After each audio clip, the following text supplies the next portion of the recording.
Halo, saya Ana Martia Blumado dengan NIM 222114138. Jadi, pada video ini saya akan menjelaskan bagaimana kita membuat financial model atau model keuangan, yang mana model keuangan ini akan digunakan pada perusahaan startup yang berguna untuk menentukan apakah sebuah ide bisnis itu layak untuk dimulai atau tidak. Jadi, pertama-tama kita membuat model asumsi pendapatan dengan mempertimbangkan hal-hal seperti bagaimana seorang pelanggan atau bagaimana pelanggan bisa me-reach out bisnis yang telah kita mulai ini. Kemudian kita beralih kepada model asumsi biaya, di mana dengan model asumsi biaya ini kita bisa melihat hal-hal seperti ads campaign atau sewa kantor. Selanjutnya income, di mana income ini dengan income kita bisa melihat seberapa menguntungkan ide bisnis yang telah kita buat tadi. Yang terakhir adalah visual, yang mana dapat mendukung atau memvisualisasikan data yang telah kita hitung sebelumnya. Nah, jadi ini adalah data yang akan kita hitung. Di sini terlihat bahwa terdapat 12 bulan dari Januari 2022 sampai dengan Desember 2022. Nah, jika teman-teman ingin memperpanjangnya melebihi 1 tahun, maka itu bisa dilakukan. Namun di sini saya akan mempersingkatnya menjadi 1 tahun, yaitu 12 bulan. Nah, kita mulai dengan pendapatan, asumsi pendapatan. Asumsi pendapatan ini yang paling umum dibahas adalah bagaimana cara untuk mendapatkan pelanggan. Nah, cara untuk mendapatkan pelanggan itu sendiri itu ada dua, yaitu yang pertama dengan organik dan yang kedua adalah paid. Nah, organik itu seperti apa? Organik itu seperti ketika kita membuat sebuah artikel, itu kita tentu memiliki akun di Facebook atau sosial media lainnya seperti Instagram. Nah, dengan cara organik itu mereka dapat menemukan kita dengan sosial media pribadi kita. Nah, kalau yang paid ini bagaimana? Kalau yang paid ini berhubungan dengan artikel tadi, membuat artikel, itu artikelnya itu dibayar atau dipromosikan dengan menggunakan iklan pada Google atau iklan pada Facebooknya, di mana ini menjadi bayaran. Jadi ini terdapat bayaran di sana. Oke, jadi di sini yang kita hitung pertama itu adalah total traffic. Nah, di sini sudah dihitung ada angka 2500. Nah, ini dari mana? Ini dari penjumlahan antara organik dan paid. Jadi total traffic ini adalah hasil penjumlahan organik dan paid. Nah, ini sama dan seterusnya sampai pada bulan Desember 2022. Nah, kemudian pada conversion rates di sini kita lihat bahwa rates dari organik itu lebih tinggi daripada rates dari paid.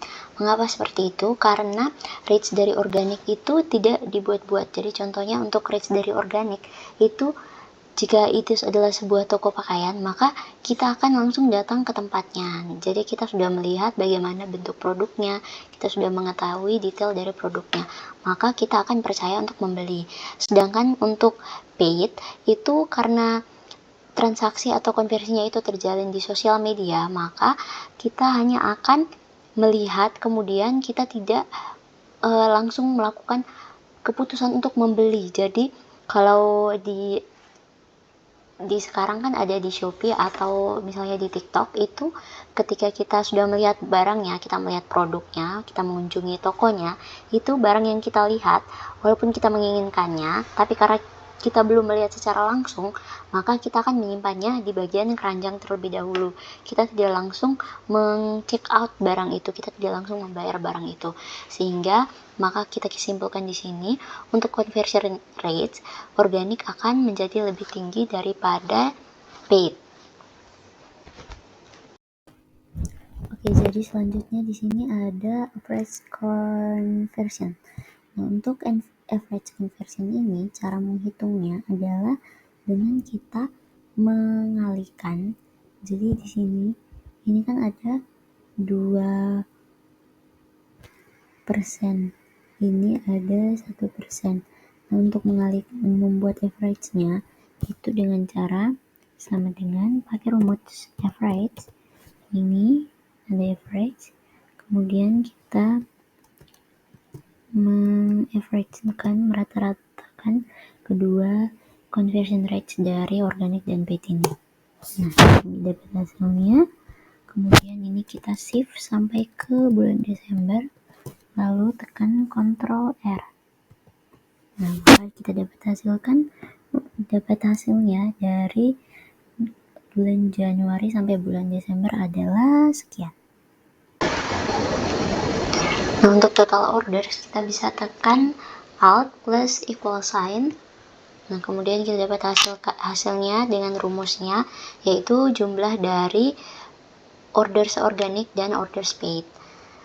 Ini enter, kemudian dapat hasilnya 40. Nah, untuk bulan selanjutnya kita bisa shift lalu ke kanan, kemudian tekan Ctrl. Nah, hasilnya sudah terlihat. Selanjutnya di sini ada order details.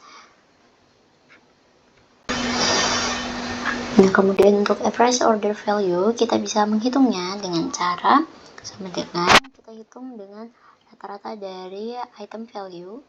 Ini kita kalikan dengan items per ordernya.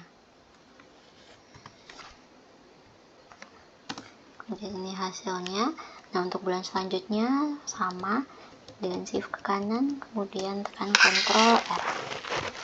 Nah, kita dapatin hasilnya. Jadi ini untuk asumsi revenue. Kemudian kita akan pindah ke asumsi biaya. Oke, selanjutnya di sini adalah cost assumption. Nah, pada cost assumption ini tentu saja cost itu dibagi menjadi variable cost dan fixed cost. Variable cost ini berubah seiring dengan bertambahnya produk, jadi berubah-ubah variabel, sedangkan fixed cost ini tetap. Di sisi variable cost sendiri itu ada manufacturing, ada order fulfillment, dan ada paid traffic.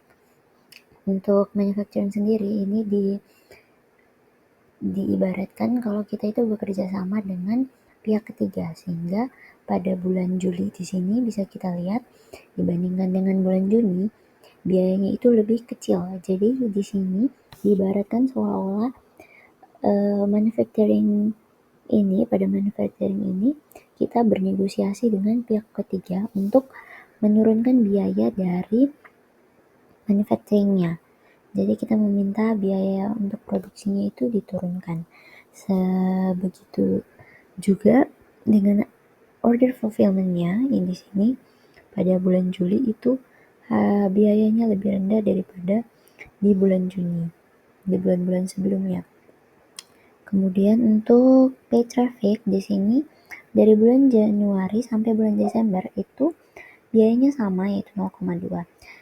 Jadi paid traffic ini seperti apa? Paid traffic ini seperti ketika kita melakukan penjualan konten di Instagram. Jadi ketika kita menjual lewat Instagram, kita mengiklankan lewat Instagram, setiap orang yang mengklik tautan yang kita bagikan, itu Instagram akan menagih kita sebanyak biaya yang telah ditetapkan. Contohnya biayanya adalah 0,2. Jadi setiap satu kali mereka mengklik pada tautan tersebut, maka Instagram akan menagih kita sebesar 0,2.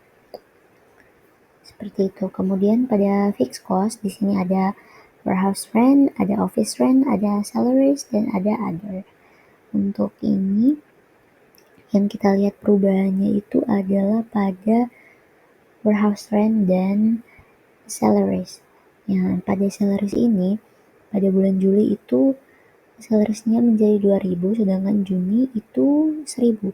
Kenapa? Karena ini sesuai dengan ketika kita memiliki unit yang diproduksi itu harus bertambah, maka karyawan yang kita butuhkan juga akan bertambah. Maka diasumsikan bahwa pada bulan Juli ini perusahaan melakukan rekrutmen karyawan yang lebih banyak, sehingga biaya untuk membayar karyawan, untuk menggaji karyawan itu menjadi naik.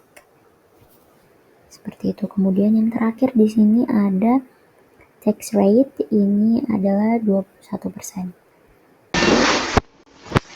Selanjutnya di sini ada income statement.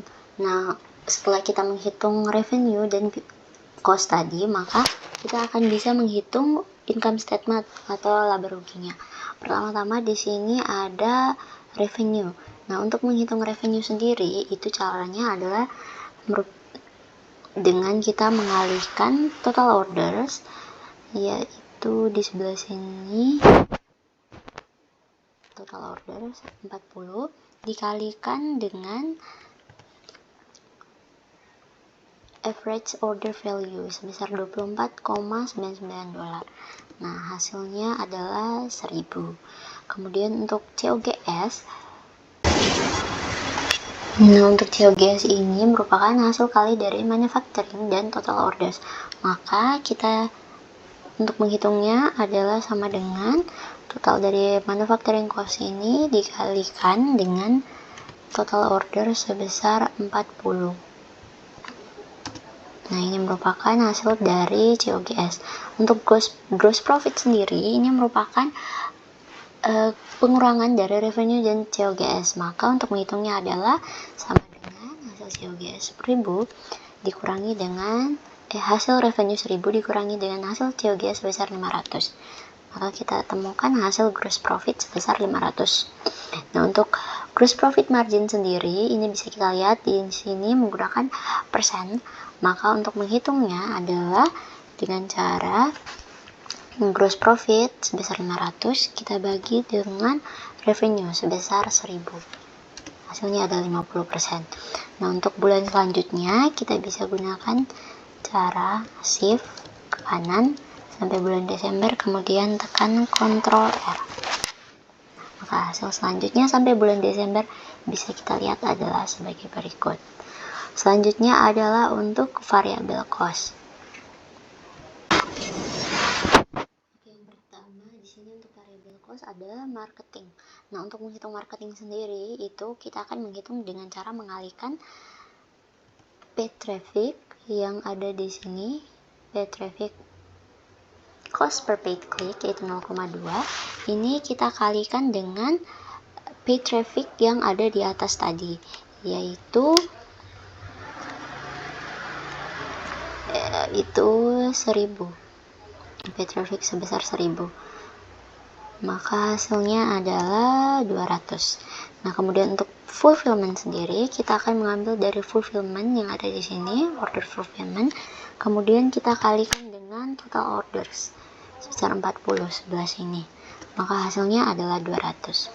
Untuk total variable cost, maka kita akan menjumlahkan keduanya, marketing dan fulfillment. Maka kita akan menggunakan rumus Alt plus equal sign atau Alt plus sama dengan. Hasilnya adalah 400. Nah, kemudian yang keempat itu menghitung contribution margin. Nah, untuk menghitung contribution margin sendiri rumusnya adalah revenue dikurangi dengan variable cost. Nah, di sini kita ada revenue di sebelah sini. Kemudian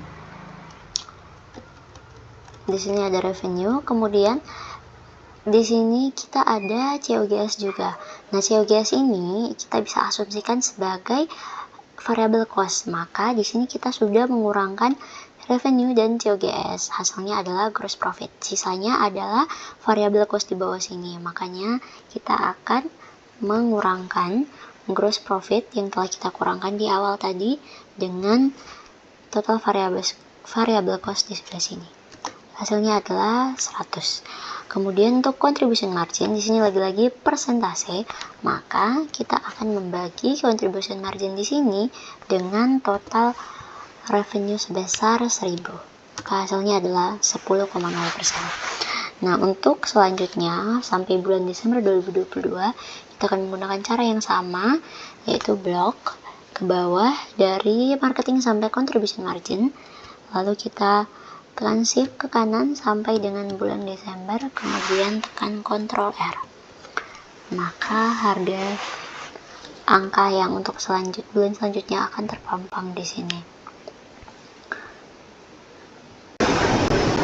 Nah, selanjutnya di sini untuk menghitung teksnya, itu kita hitung dengan cara menghitung EBT ini nanti dikalikan dengan teksnya, yaitu sebesar 21%.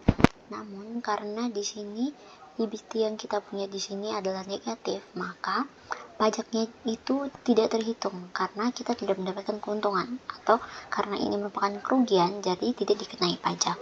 Tapi kita akan menghitungnya dengan cara if yang pertama, kemudian ini 11.800 ini harus lebih besar dengan asumsi bahwa dia harus lebih besar daripada 0. Kemudian dikasih koma, lalu EBT ini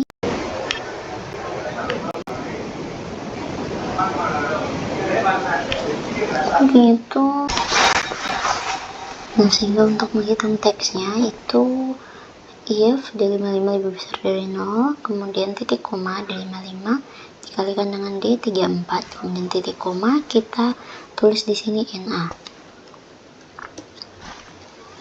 Nah, ini kemudian selanjutnya untuk kita lihat di bulan berikutnya.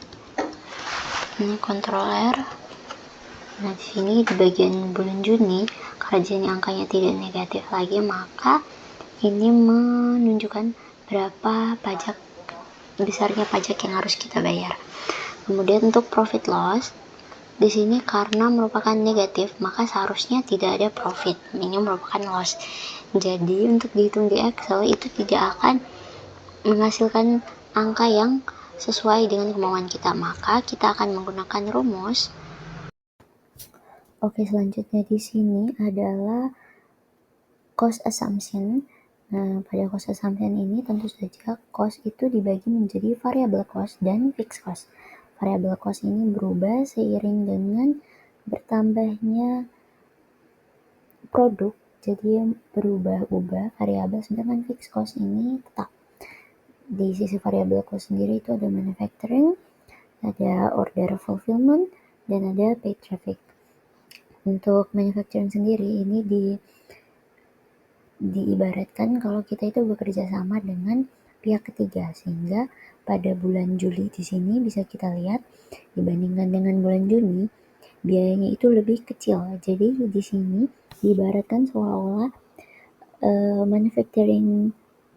pada manufacturing ini kita bernegosiasi dengan pihak ketiga untuk menurunkan biaya dari manufacturingnya. Jadi kita meminta biaya untuk produksinya itu diturunkan.